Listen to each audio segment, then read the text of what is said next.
and Sadhguru. A very warm welcome.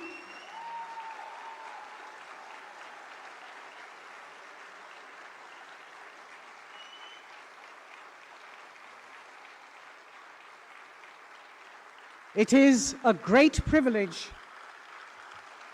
to welcome the Honourable Prime Minister and Sadhguru today to the Save Soil event here in Delhi as part of Sadhguru's lone motorcycle journey across the world for the rallying call of Save Soil. Welcome, Honourable Prime Minister, sir, and Sadhguru.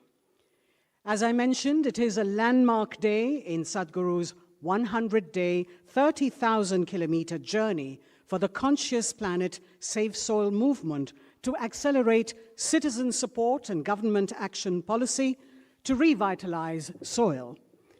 We have both Sadhguru and the Prime Minister here, and I'd like to request our soil champion, the lone motorcyclist, the one that needs no introduction, Sadhguru, to please share his pearls of wisdom with us.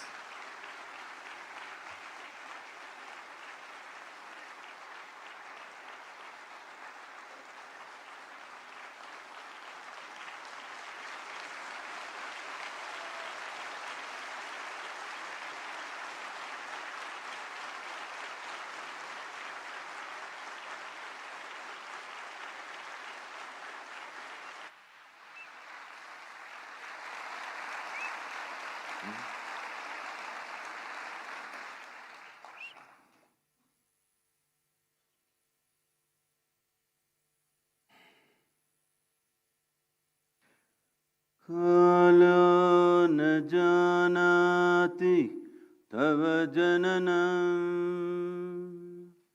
Kalo na janati tava samapanam. Drushto maya tava mahakaraha yogeshwara Kala Kala Yogeshwara Kala Kala. Namaskaram and our heartiest welcome to our beloved Prime Minister.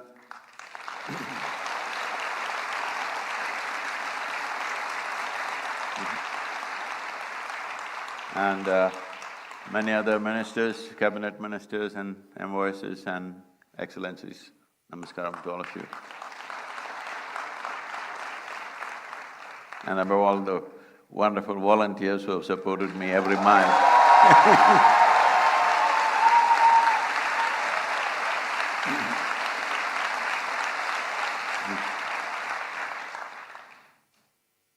As human beings, we are here on this planet just in terms of planet's life just for a few moments. But still, how empowered we are that we can even threaten the life on this planet. This empowerment is the peak of evolution. This is what we are. We are the flower of evolution. We are the consequence of every other creature that has grown in this land, in this planet.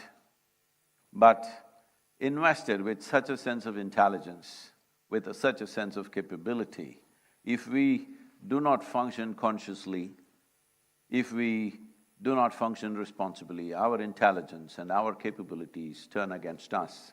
This is what soil degradation is about. Soil degradation has happened, environmental damage has happened, not because there is some evil force sitting somewhere wanting to damage this planet. It is all in pursuit of human happiness and well-being that this is happening. So this is the case of a potato farmer who wanted to eat mangoes and went to the mango tree, but out of sheer habit started digging the earth looking for mangoes. When he did not find mangoes there, he became very furious and dug furiously, and slowly the tree came upon him. This is the case of humanity right now. This is where we are. So, every one of us, knowingly, unknowingly, are partners in this destruction. The only way around is Every one of us have to be partners in the solution. There is simply no other way. It is from this basis that Save Soil movement was launched, and in the last 2.5 years, as I've been talking to various agricultural ministries around the world, what was shocking for me was that most agricultural ministries in the world, 85% of the nation, still address soil as an inert substance that can be fixed by adding a chemical or taking out a chemical. But in this culture, we have always referred to soil as our mother. We cannot have an inert mother, we cannot have a dead mother. We need a living mother which will spawn generation after generation. It is not out of our bodies the future generations come. It is from the soil body that the future generations come and thrive. Unfortunately, we have brought that to a certain threat, but fortunately, we are in that cusp of time that if we act now in a determined way, it does not take any rocket science to fix this, nor does it take enormous amount of financial outlays. It just needs the right direction and a committed and approach, a resolute approach towards the solution. We can walk out of it, especially in our country, where 60% of our population still engaged in agricultural activity. And with a history of over 12,000 years of agricultural history in this country, where organized agriculture has been happening for over 12,000 years. But for 12,000 years, we managed our soils well. Only in the last 45 years this has happened, simply because probably the fear of famines of 1940s, the hangover of the 1940s debilitating famines, we took emergency steps to mitigate that. Well, it worked in many ways, because India's average life expectancy in 1947 was 28 years. That means almost none of us have a right to exist right now by those standards. But today we have reached towards 74 or 75 years, which is a significant achievement for any nation. We have gotten here, but the steps that we took as a bridge, as an emergency step to cross over these famine-like situations, we should have rolled it back at some point. Unfortunately, we went at the same speed on the emergency scale and we have caused a certain amount of damage. It's very much possible to turn this around. And from my conversations with the Prime Minister, we know this concern is deep-rooted in his heart. It is just that we have to, as citizens of this nation, it is important you stand up and support a possibility, because these are steps which will take 10, 15, 20 years maybe to turn around fully.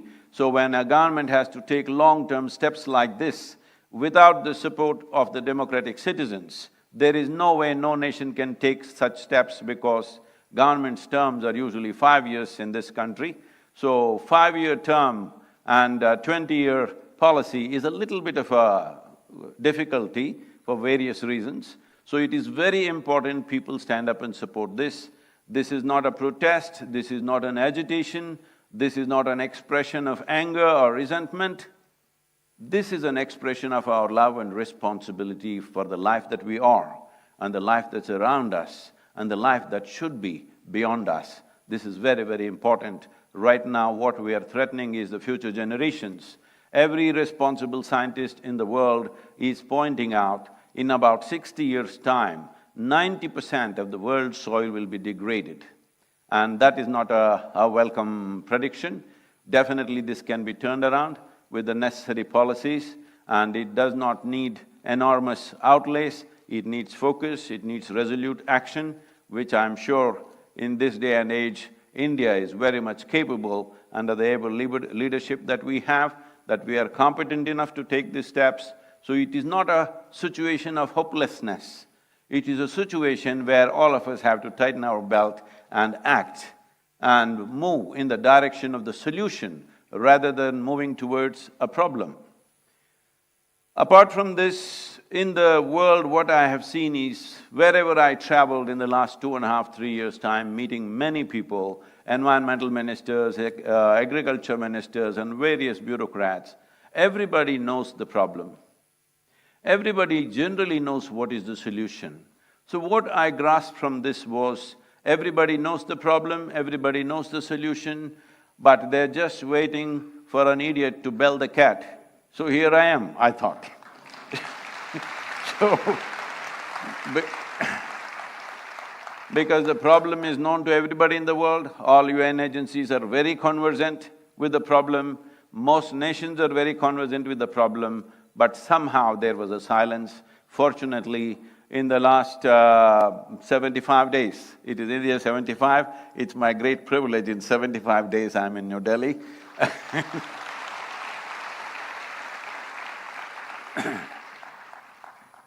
In the last 75 days, 74 nations have come on board for safe soil policy.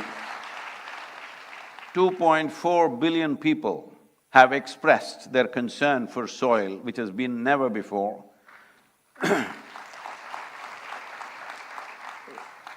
So once people want it, how can we stop it? Definitely it will happen.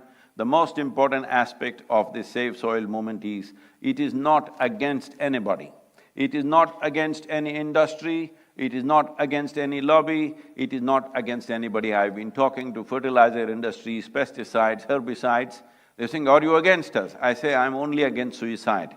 I'm not against any other side. It is not anybody's business to tell the farmer how he should farm. All we want is keep the soil alive, keep the soil rich. Is a farmer against a rich soil? No. Just that farmer's economy has been so fragile, any change he's afraid of. If an incentive-based policy is pushed, definitely most farmers will respond in a very, very positive way. We are very sure about this because we have spoken extensively to farming community around the world, and we find everybody is absolutely positive about this. It is just that they need incentive support, which doesn't cost much in this country. Just something as simple as bringing cover crops, which were very much a part of our culture just 45 to 50 years ago. Just bringing cover crops will make the organic content in the soil go up to 3% within 6 to 8 years' time. Only cover crops in summer can do that because it will add 1.5 to 2 inches of humus every year, and it will solve this problem. This is a very simple approach. If we want to do it more aggressively, then it may cost more money. But to do it in the simplest possible way is cover crop. Why I'm saying cover crop is, right now it's the month of May. If you fly across India, you will see, except Western Ghats and northeastern part of India, largely it looks like a brown desert. This is not how India should look. Whatever the season, there must be green leaf on the land, and this was the way India's farming used to be.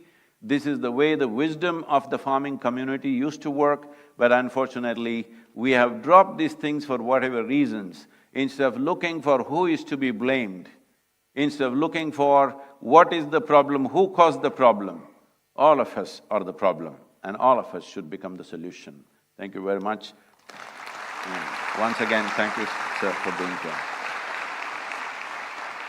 If I can say one, as the Prime Minister has taken up the Solar Alliance, I think there's an immense opportunity. After talking to various leaders around the world, I realize India and the Prime Minister of India could take up the leadership of soil regeneration in India and the world. The global leadership for soil regeneration, starting with G20, considering we are going to have the stewardship of G20 in the coming year. Thank you very much. Thank you, Sadhguru, for your enlightening words. And as mentioned by him, the Save Soil movement has already touched 2.5 billion people, and 74 countries have agreed to act to save soil. This is a movement that has united the world, a mission that has brought people together across the globe to commonly address, because it concerns each of us, everyone on earth. His message is simple. Saving soil is necessary to maintain life on our planet. As occupants of a shared planet, we have the unique opportunity now to be part of the solutions for crises like soil extinction and desertification. Here's presenting to you a video that explains the science behind the Save Soil campaign.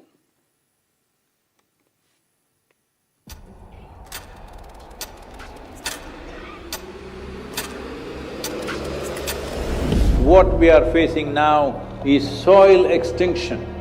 In most countries, more than 50% of the topsoil is already gone. And every responsible scientist in the world is clearly saying by 2045, we will be producing 40% less food. 300,000 farmers committed suicide. What else does it take to stir your humanity? UNFAO is saying the food that we are eating belongs to the unborn child. Eating away the food of that life is the worst possible way to live, isn't it? It is agreed by all scientific communities, minimum 3% organic content is essential to keep the organisms fed in the soil. So this is what we must aim at, an incentive-based policy where if you get the land to 3% organic content, you will get a certain amount of incentive.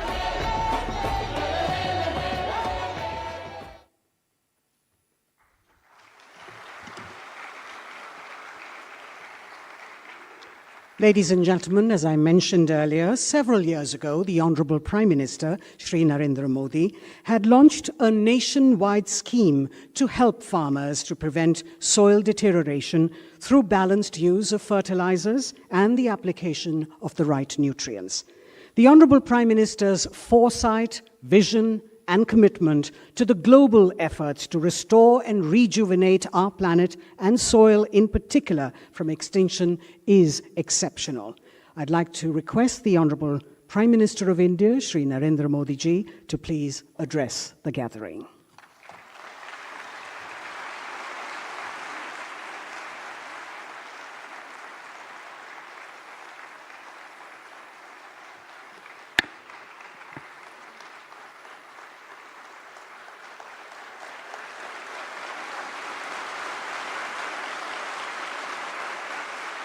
नमस्कार। आप सभी को, पूरे विश्व को विश्व पर्यावरण दिवस की बहुत बहुत शुभकामनाएं।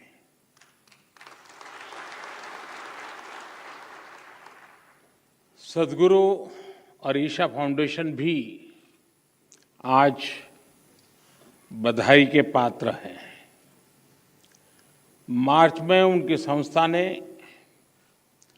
सेव सॉइल अभियान की शुरुआत की थी।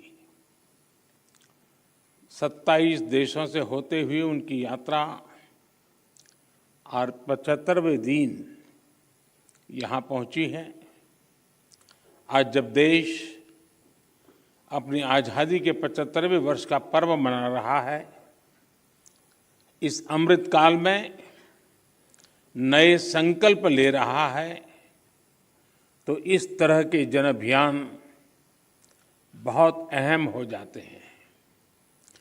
साथियों, मुझे संतोष है कि देश में पिछले 8 साल में जो योजनाएं चल रही हैं, जो भी प्रोग्राम चल रहे हैं, सभी में किसी न किसी रूप से पर्यावरण संरक्षण का आग्रह है। स्वच्छ भारत मिशन हो या वेस्ट टू वेल्थ से जुड़े कार्यक्रम, अमृत मिशन के तहत शहरों में आधुनिक सीवेज ट्रीटमेंट प्लांट्स का निर्माण हो या फिर सिंगल यूज प्लास्टिक से मुक्ति का अभियान, या नमामि गंगे के तहत गंगा स्वच्छता का अभियान, one sun one grid solar energy पर फोकस हो या इथेनॉल के उत्पादन और ब्लेंडिंग दोनों में वृद्धि, पर्यावरण रक्षा के भारत के प्रयास बहुआयामी रहे हैं। और भारत ये प्रयास तब तक कर रहा है जब दुनिया ने, आज जो क्लाइमेट के लिए दुनिया परेशान है,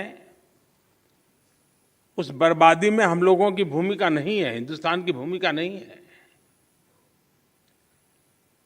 विश्व के बड़े और आधुनिक देश न केवल धरती के ज्यादा से ज्यादा संसाधन का दोहन कर रहे हैं, बल्कि सबसे ज्यादा कार्बन एमिशन भी उन्हीं के खाते में जाता है।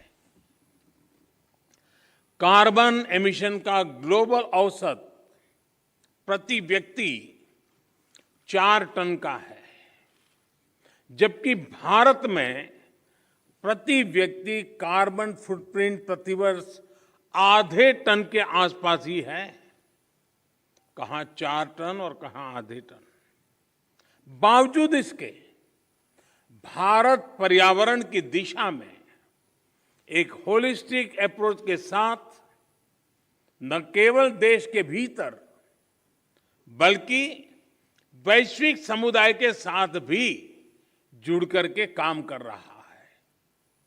अंतर्राष्ट्रीय स्तर पर भारत ने coalition for disaster resilient infrastructure CDRI और जैसे अभी सदगुरु जी ने कहा इंटरनेशनल सोलर अलायंस ISA के निर्माण का नेतृत्व किया है।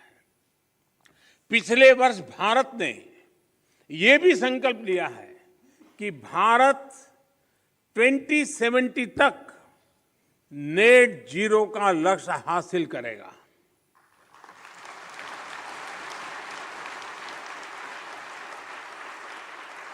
साथियों, मिट्टी या ये भूमि हमारे लिए पंच तत्वों में से एक है। हम माटी को गर्व के साथ अपने माथे से लगाते हैं। इसी में गिरते हुए खेलते हुए हम बड़े होते हैं। माटी के सम्मान में कोई कमी नहीं है। माटी की अहमियत को समझने में कोई कमी नहीं है।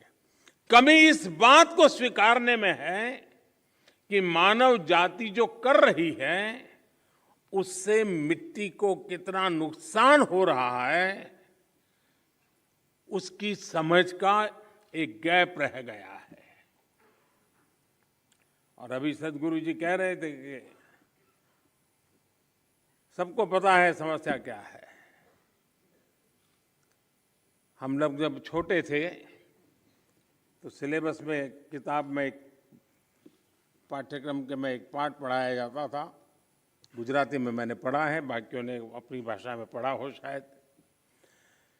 कहीं रास्ते पर एक पत्थर पड़ा था, लोग जा रहे थे, कोई गुस्सा कर रहा था, कोई उस पर लात मार देता था। सब कहते थे देखिए किसने पत्थर रखा, कहाँ से पत्थर आया है, दे समझते नहीं वगैरह।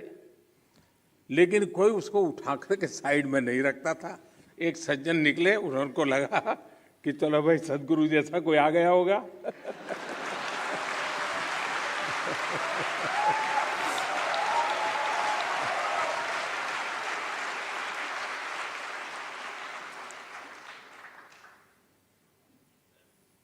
हमारे यहाँ युधिष्ठिर और दुर्योधन के भेद की जब चर्चा होती है तो दुर्योधन के विषय में जब कहा जाता है तो यही कहता है कि जाना भी धर्म न च में प्रवृत्ति।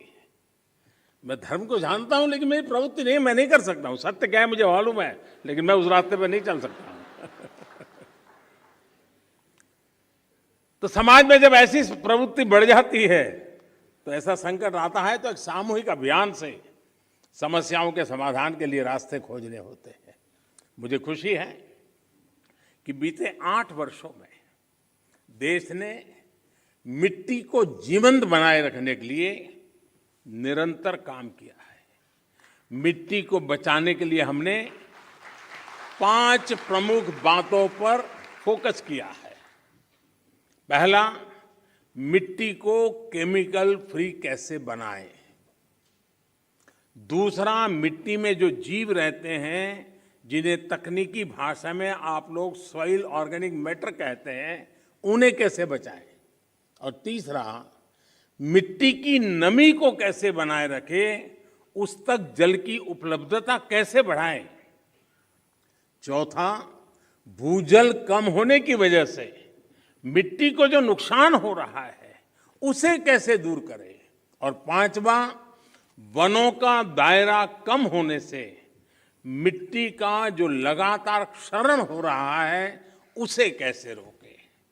साथियों, इन सब बातों को ध्यान में रखते हुए ही देश में बीते वर्षों में जो सबसे बड़ा बदलाव हुआ है वो है देश की कृषि नीति में।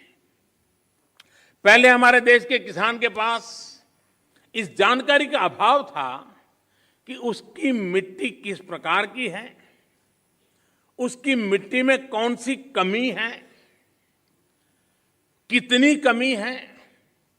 इस समस्या को दूर करने के लिए देश में किसानों को सॉइल हेल्थ कार्ड देने का बहुत बड़ा अभियान चलाया गया।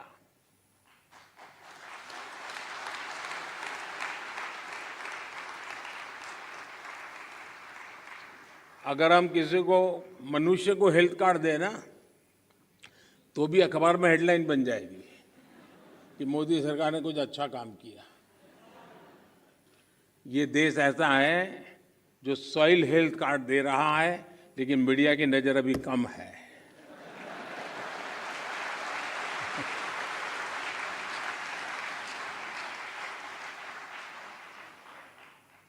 पूरे देश में 22 करोड़ से ज्यादा सॉइल हेल्थ कार्ड किसानों को दिए गए, और सिर्फ कार्ड ही नहीं दिए बल्कि देश भर में सॉइल टेस्टिंग से जुड़ा एक बहुत बड़ा नेटवर्क भी तैयार हुआ है।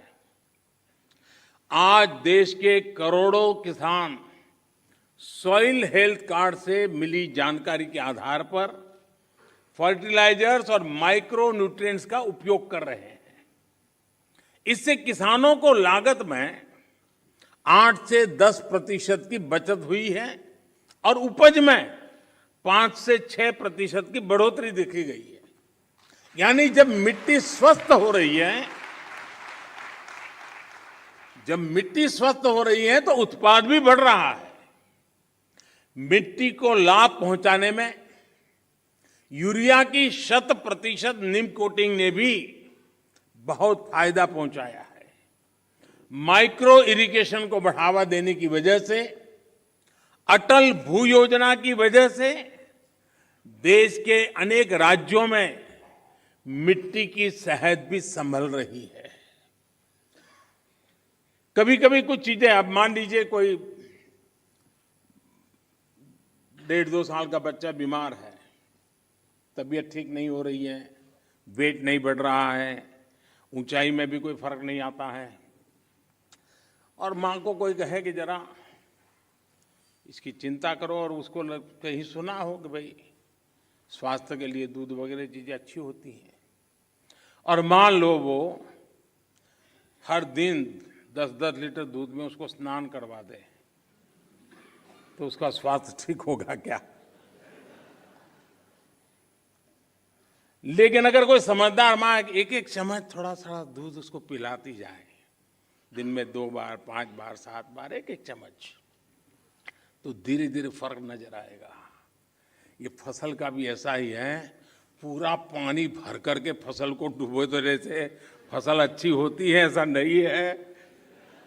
बूंद बूंद पानी पिलाया जाए तो फसल ज्यादा अच्छी होती है।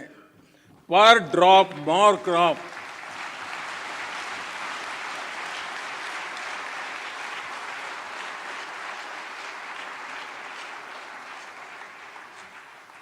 अनपढ़ मां भी अपने बच्चे को 10 लीटर दूध से नहलाती नहीं है, लेकिन पढ़े लिखे हम लोग पूरा खेत पानी से भर देते हैं।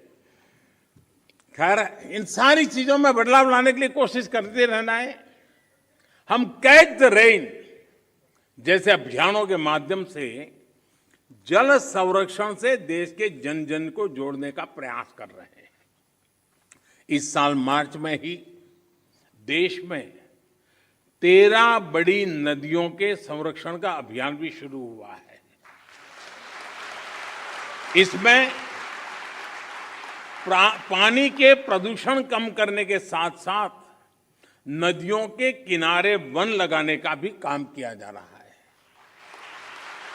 और अनुमान है कि इससे भारत के फॉरेस्ट कवर में 7,400 स्क्वायर किलोमीटर से ज्यादा की बढ़ोतरी होगी।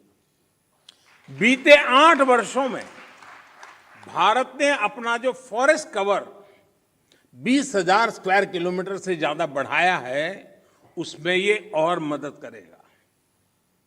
साथियों, भारत आज बायोडायवर्सिटी और वाइल्ड लाइफ से जुड़ी जिन नीतियों पर चल रहा है, उसने वन्य जीवों की संख्या में भी रिकॉर्ड वृद्धि की है। आज चाहे टाइगर हो, लायन हो, लेपर्ड हो या फिर एलिफेंट, सभी की संख्या देश में बढ़ रही है। साथियों, देश में ये भी पहली बार हुआ है जब हमारे गांव और शहर को स्वच्छ बनाने, ईंधन में आत्मनिर्भरता, किसानों को अतिरिक्त आय और मिट्टी के स्वाद के अभियान को हमने एक साथ जोड़ा है। गोवर्धन योजना ऐसा ही एक प्रयास है। और जब मैं गोवर्धन योजना बोलता हूं तो कुछ सेक्युलर लोगों को सवाल उठेगा कि ये कौन सा गोवर्धन ले आया है। वो परेशान हो जाएंगे।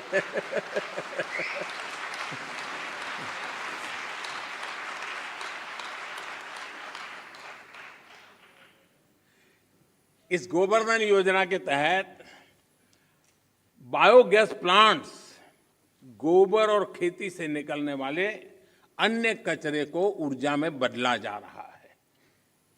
कभी आपको काशी विश्वनाथ के दर्शन के लिए जाएं तो वहां एक गोवर्धन का भी प्लांट कुछ किलोमीटर दूरी पर लगा है, जरूर देख के आइए।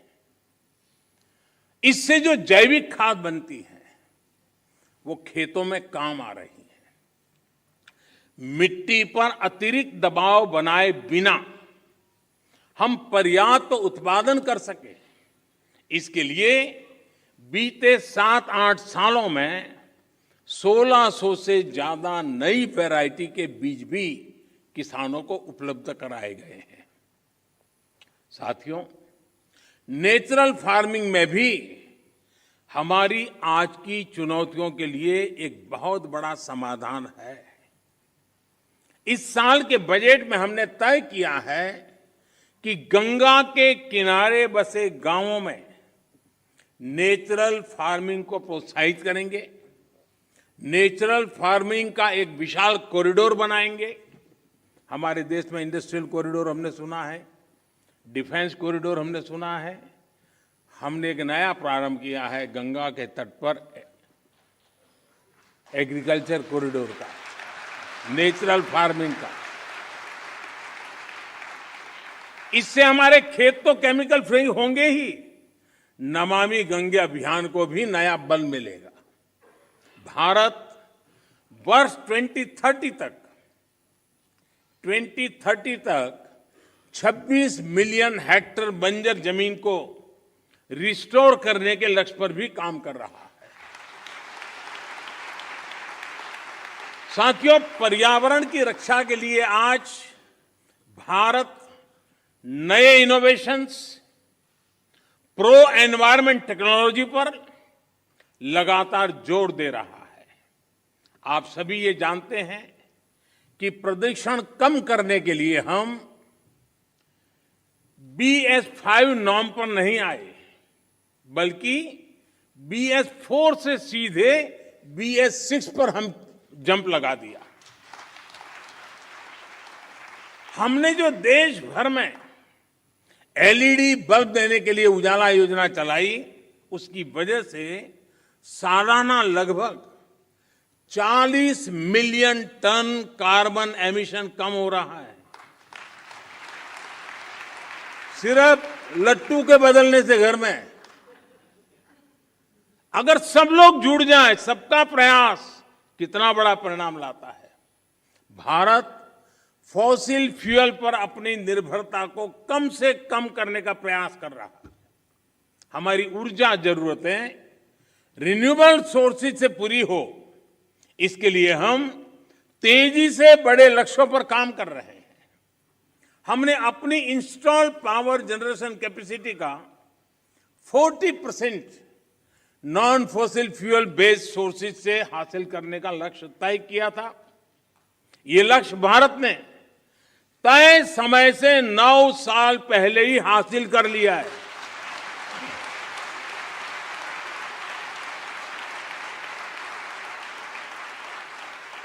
आज हमारी सोलर एनर्जी कैपेसिटी करीब 18 गुना बढ़ चुकी है।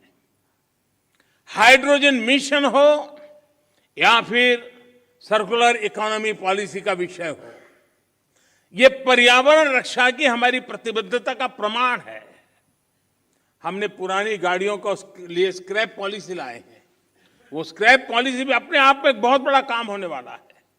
साथियों, अपने इन प्रयासों के बीच आज पर्यावरण दिवस के दिन भारत ने एक और उपलब्धि हासिल की है और ये मेरा सौभाग्य है कि खुशखबरी देने के लिए मुझे आज बहुत उचित मंच मिल गया है।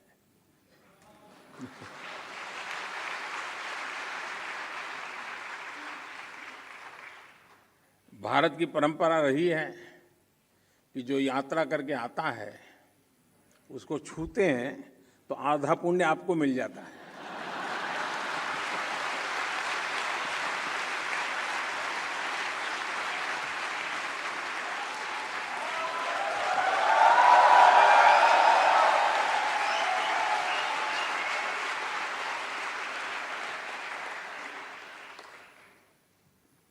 ये खुशखबरी मैं आप जरूर सुनाऊंगा और देश को और दुनिया के लोगों को भी आनंद आएगा। हाँ, कुछ लोग आनंद ही ले सकते हैं।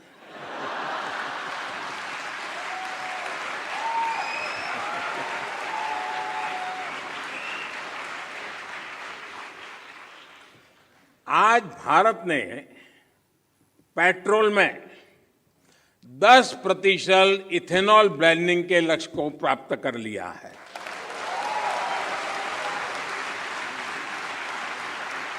आपको ये जानकर भी गर्व की अनुभूति होगी कि भारत इस लक्ष्य पर तय समय से 5 महीने पहले पहुंच गया है।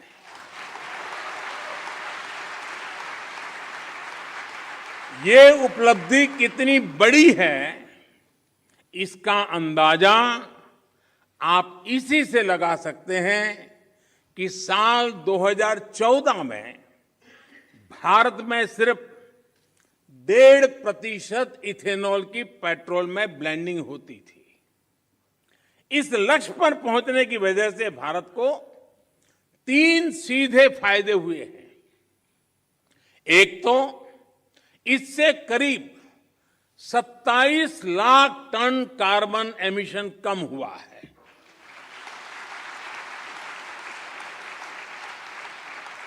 दूसरा, भारत को 41,000 करोड़ रुपए से ज्यादा की विदेशी मुद्रा की बचत हुई है। और तीसरा महत्वपूर्ण फायदा, ये देश के किसानों को इथेनॉल ब्लेंडिंग बढ़ने की वजह से 8 वर्षों में 40,000 करोड़ रुपए से भी ज्यादा आय हुई है।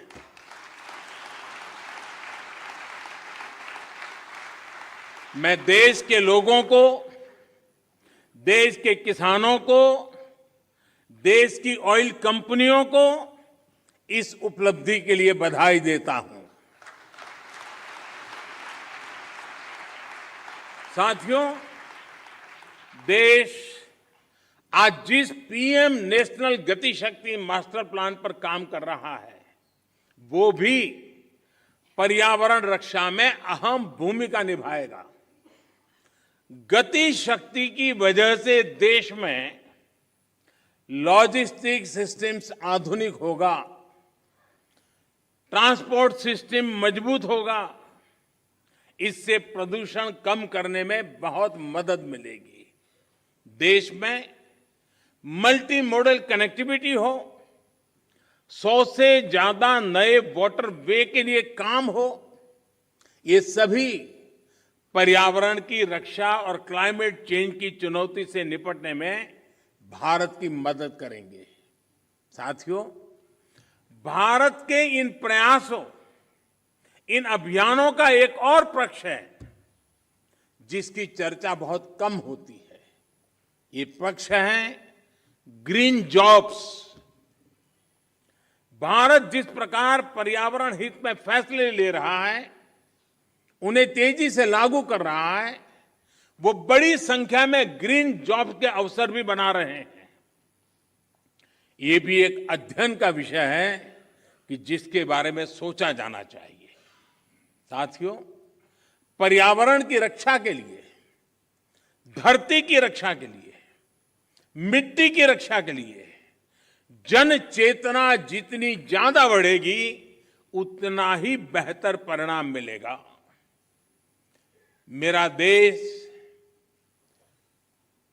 और देश की सभी सरकारों से, सभी स्थानीय निकायों से, सभी स्वयंसेवी संस्थाओं से आग्रह है कि अपने प्रयासों में स्कूल कॉलेजेस को जोड़िए, एनएसएस एनसीसी को जोड़िए। आजादी के अमृत महोत्सव में जल संरक्षण से जुड़ा एक आग्रह और भी करना चाहता हूं। अगले साल 15 अगस्त तक देश के हर जिले में कम से कम एक जिले में, हर जिले में कम से कम 75 अमृत सरोवर के निर्माण का काम आज देश में चल रहा है। 50,000 से ज्यादा अमृत सरोवर आने वाली पीढ़ियों के लिए वाटर सिक्योरिटी सुनिश्चित करने में मदद करेंगे। ये अमृत सरोवर अपने आसपास मिट्टी में नमी को बढ़ाएंगे, वाटर टेबल को नीचे जाने से रोकेंगे और इनसे बायोडायवर्सिटी भी इंप्रूव होगी। इस विराट संकल्प में आप सभी की भागीदारी कैसे बढ़ेगी, इस पर जरूर विचार हम सब एक नागरिक के नाते करें। साथियों, पर्यावरण की सुरक्षा और तेज विकास सभी के प्रयासों से संपूर्णता की अप्रोच से ही संभव है। इसमें हमारी लाइफस्टाइल की क्या भूमिका है, हमें कैसे उसे बदलना है, इसे लेकर मैं आज शाम को एक कार्यक्रम में बात करने वाला हूं, विस्तार से कहने वाला हूं, क्योंकि वो अंतर्राष्ट्रीय मंच पर मेरा कार्यक्रम है। Lifestyle for the environment, mission life. इस शताब्दी की तस्वीर, इस शताब्दी में धरती का भाग्य बदलने वाला एक मिशन का आरंभ। ये P3 यानी प्रो प्लेनेट पीपल मूवमेंट होगा। आज शाम को लाइफस्टाइल फॉर द एनवायरमेंट के ग्लोबल कॉल फॉर एक्शन का लॉन्च हो रहा है। मेरा आग्रह है कि पर्यावरण की रक्षा के लिए सचेत हर व्यक्ति को इससे जरूर जुड़ना चाहिए, वरना हम एसी भी चलाएंगे और रजाई भी ओढ़ेंगे और फिर पर्यावरण के सेमिनार में बढ़िया भाषण भी देंगे। साथियों, आप सभी मानवता की बहुत बड़ी सेवा कर रहे हैं। आपको सिद्धि मिले। सदगुरु जी ने जो लंबी ये यानी मेहनत वाली यात्रा है, बाइक पे, वैसे उनका बचपन से शौक रहा है ये, लेकिन फिर भी काम बड़ा कठिन होता है। क्योंकि मैं कभी यात्राओं को ऑर्गेनाइज करता रहता था और मैं कहता था मेरी पार्टी में कि एक यात्रा को चलाना मतलब 5-10 साल उम्र कम कर देना, इतनी मेहनत पड़ती है। सदगुरु जी ने यात्रा की, अपने आप में बहुत बड़ा काम किया है। और मुझे पक्का विश्वास है कि दुनिया को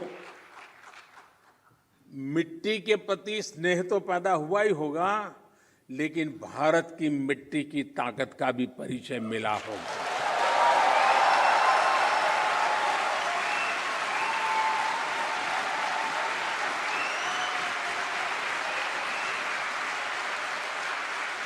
आप सबको बहुत बहुत शुभकामनाएं। धन्यवाद।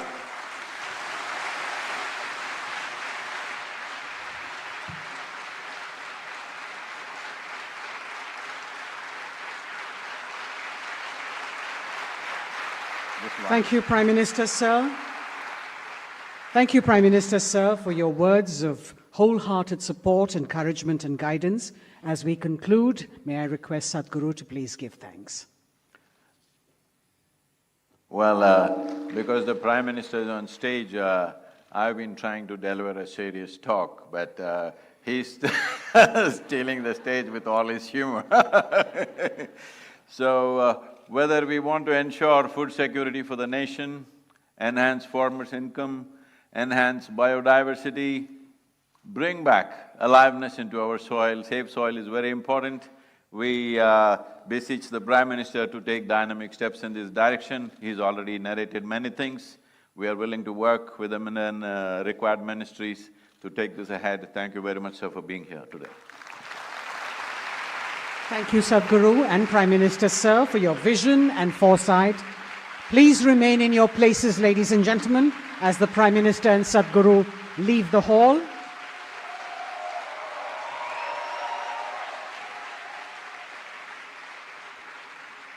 Please be seated.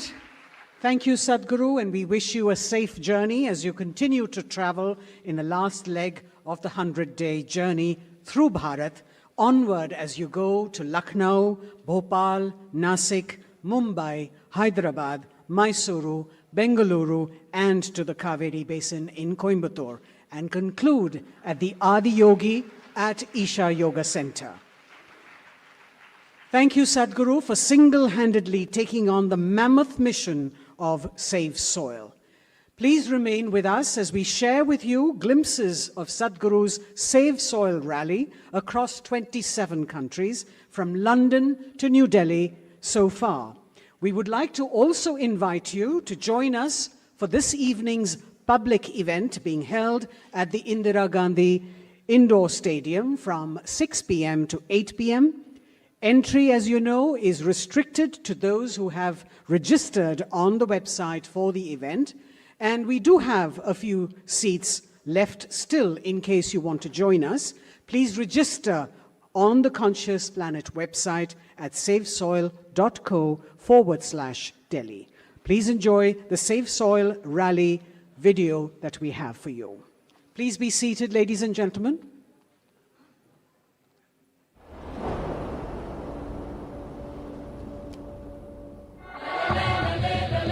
It's a great pleasure for me. These beautiful Caribbean nations are going for this first. This memorandum of understanding that we signed, it will also bring some technical assistance to the Caribbean region.